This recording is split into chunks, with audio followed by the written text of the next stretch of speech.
My lungs long to breathe her in, even as she longed to be taken into them. Every highlight in her hair was a star in my sky, and I watched her tremble as she struggled to swallow the words she found hidden in my eyes. Maybe it's the way she keeps me warm when she wraps her arms around me that makes me think she's my security blanket. Even though with her, there's no security because she is prone to running. I meet her gaze and beg her golden eyes for answers. She says, I'm terrible at communicating. I say, me too. She tells me I'd run. I tell her I'd chase. She says, Ashley, listen, I'm afraid. I'd like to take her hand and tell her it's okay, but I can see it on her face that her thoughts are far away, so I don't touch her.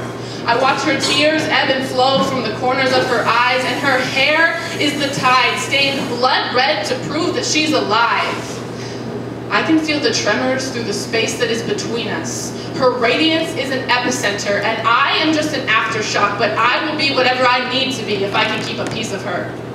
Even if it's just a shard of broken glass from a window in a building in her heart that used to stand tall. She says, I hate every single cell that belongs to my sister. I say, you have no idea how many times I've said the same about my brother. She says, my body has known hands meant to protect me. I say, I always managed to convince myself it wasn't that bad. She says, I never knew my father. I say, I wish I'd never known mine. She says, cancer took my mother. I say, my father took his own life. She says, sometimes I miss her so badly. I say, I didn't even cry. I watch her close her eyes and I whisper, maybe we can get lost in the beauty of our mutual dysfunction. They tell you you should never date someone crazier than you, but someone should tell them you can never date someone more sane either. I have been on the crazy side of every relationship I've ever been in, and I am tired of being the stone that sinks the ship.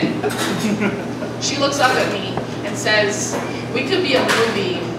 I say, we already are a poem.